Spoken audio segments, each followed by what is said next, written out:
What's up? My name is Eric Butler. This channel is called Report and Opine. I am back. And from time, Tennessee passed the nation's first law limiting drag shows. Here's the status of anti-drag bills across the U.S. And just for good measure, this is in fact the same time that brought us the secret history of the shadow campaign that saved the 2020 election. So yeah, it was a bipartisan cabal that fortified the election. Now keep in mind, anybody who questioned and said, something doesn't seem right with this, they were immediately deemed a threat to society and banned from social media. Then they came out and said, yeah, we pulled some strings, so what? What are you gonna do about it? Same thing with Rona. Oh, you guys are conspiracy theorists. Why would you question any of this? And they said, actually, yeah, it wasn't what we thought at first. But moving on, just so everybody knows, these are the people we're dealing with, right? They're incredibly manipulative. And that is for a reason, obviously, to make sure that you obey and you know that they are still in control. That's what every single thing is about. And that has clearly become a running theme of this channel, is exposing that. Or not exposing it, but everybody knows. But for me to at least scream about it into a camera. Tennessee became the first state to explicitly ban drag shows in public spaces on Thursday after Governor Bill Lee signed the provision into law hours after the measure passed in the state Senate. Drag shows have become the latest target of conservative criticism, as a slew of other anti-drag bills have been introduced in at least 14 other states, including Arizona, Kentucky, Oklahoma, and others. Language across the numerous bills is similar to the Tennessee bill, which prohibits adult cabaret performances in public space where minors could watch. In Tennessee's bill, adult cabaret is defined as, quote, adult-oriented performances that include male or female impersonators. And yeah, I mean, the drag stuff is absolutely despicable. Now, look, everybody's welcome to have their hobby, but it is very strange that they are so adamant in doing it for children, right? A drag story hour, and they claim, it's just like a clown, which I guess they're kind of right. They are absolute clowns. But why do you want to do it in front of kids so bad? And we saw a story recently of schools hiding a child's gender identity. Meanwhile, they have Pride Month in, all of June. So are you proud about it or are you not proud about it, right? If it's all on the level and it's all okay, then of course you're not going to hide a little kid's gender identity. It's only because you are completely being a weirdo creep about it that you want to hide that. And now they're mad that these drag shows are being banned. And it's like, you guys continue to force it down people's throat. Everybody doesn't want it. If you want to have a drag show, then go ahead and do it. They used to do it back in the day when I lived in San Francisco, but it was never for kids. It was literally, college girls who were turned 21 and go to these drag shows. It was clearly for adults. It was like they would do it to celebrate their 21st birthday. Like literal friends of mine back in San Francisco. But I'm getting off track here. While the law does not make all drag shows illegal across Tennessee, advocates still worry about the broader effects of the bill across the queer community.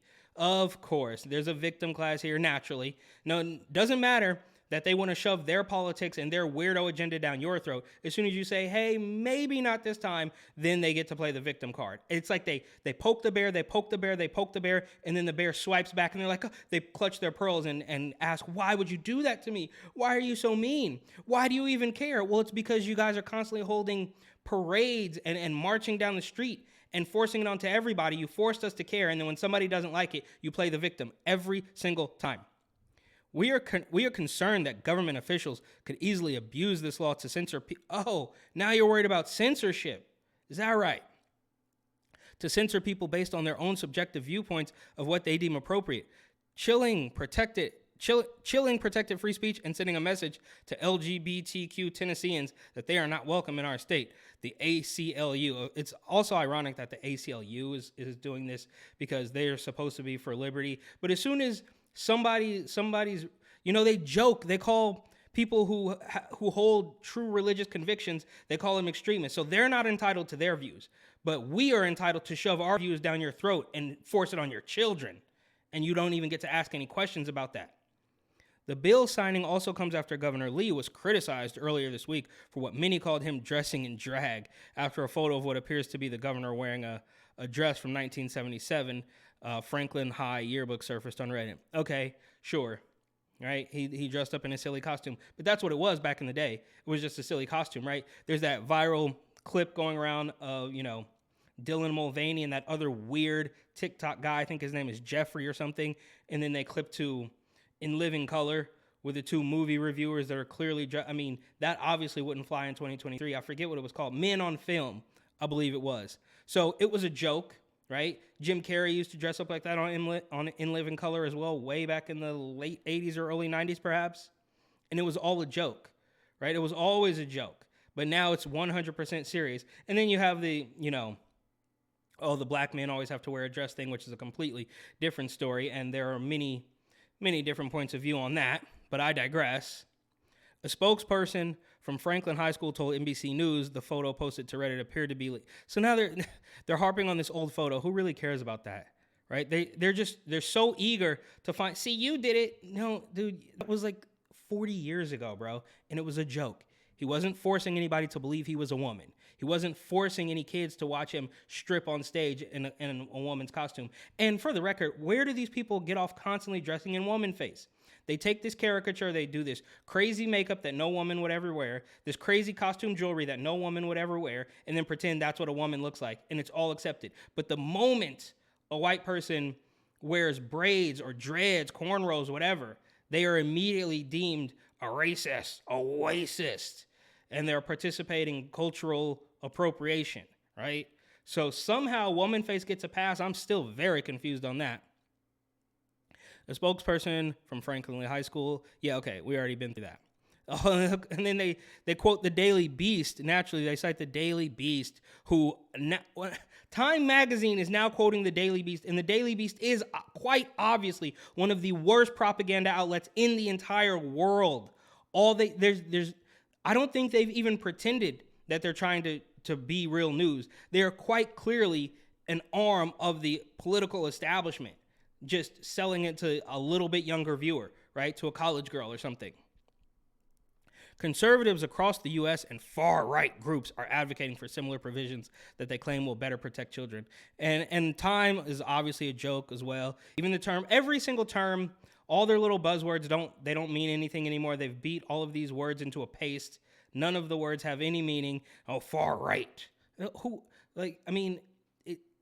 Far right literally just means somebody who doesn't agree with every single thing that we propose. That's all it means. And we all, not all, but most people can tell that. It's not hard to see.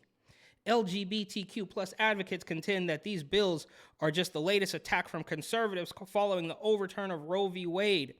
This is all they ever talk about. They want to get their victim class in. This is an attack. This is an attack. Words are violence. Silence is violence. Everything is violence if you don't agree with us. Everything is life and death, right? That's the key. That's the key. Every single thing is life and death. If you don't obey us, then somebody's going to self-harm, or, these threats, like Scott Wiener out in San Francisco. I got a bomb threat. There was a bomb threat because of whatever, bro. Give it a rest. You guys are absolute just hack actor cowards. It's disgusting. It's despicable. And I truly don't understand how any adult, a grown person, actually believes this stuff. And that's what makes it worse, is that it's just manipulation. They know it's not real. They do not believe what they're selling, but they're selling it anyways. So I guess now they're going to go through the states that are coming out with anti-drag bills. Arizona's drag ban would characterize drag shows as part of adult-oriented performances. Oh, okay. That's exactly what it was until about 5 minutes ago, when you guys turned it into something that you were going to pitch to little kids, to 5-year-olds. I mean, who before 2016 thought that children should be involved in drag? Literally nobody. But now they're mad that Arizona is going to categorize it as adult-oriented. And it goes without saying, you would any of the same kids that you're taking to drag story hour or a drag show in the park, you would not take to a regular strip club, because all of these things only flow in one direction. You wouldn't teach any of these little kids about regular heterosexual activities, because that would be creepy and disgusting. But because these weirdos are doing it and they're LGBTP barbecue, whatever, then it makes it okay, because all of this only flows in one direction. It's really quite dark, and I still to this day don't understand how some people don't see through it, but here we are. Arkansas, in January, Arkansas State Senator Gary Stubblefield first introduced Senate Bill 43 with explicit language prohibiting drag shows from being performed in public on public property around minors. Yeah, that doesn't sound that bad. Why are you guys so mad about this, right? These are the same people that are literally telling you that a kid can change. I mean, they're living in a completely false reality. And when you introduce anything that's real, they get angry because it's, all of their talking points, all of their things are just so fragile, founded on a bed of lies. So one thing can penetrate and it all comes crumbling down. That's why they love censorship as well, right? So they're gonna pitch sexually explicit books to kids, but then when you put that same book in front of their eyes at a town hall, then they shut it off and don't want to hear it. But somehow it's okay for kids, and they for somehow, some way, don't understand the correlation there, that they're literally proving why the people who are against this are correct, right? They don't know. I think they do know, and that's what makes it worse, is that they don't care. In fact, they care only that much more to shove it down your throat and prove to you that they're right. Idaho legislators introduced a bill to ban drag in public spaces on February 27th. Kansas, Senate Bill 149 was introduced and referred to the Committee on Judiciary in early February. Kentucky, Missouri, Montana, Nebraska, Oklahoma, South Carolina, Texas, West Virginia. So with all these states doing that, you might think maybe we're in the minority. Maybe a handful of people in California and New York and somewhere in Portland, Oregon, or Seattle, you people who like this are not in the majority. You're a bunch of weirdos who are forcing your beliefs onto everybody else. So when this should make it crystal clear that most people don't want this. And of course you could sell it to a kid, you could sell anything to a child, and that's what makes it that much more creepy. So good luck to the weirdos who are trying to push drag shows on kids, right? It's completely despicable. It's disgusting. And this is why they always get linked in with the with the Epstein types and the ones that like to diddle little kids. This is why, right? This is your bed. You made it, so lay in it. Anyways, thank you so much for watching. Please like, comment, share, and of course, subscribe.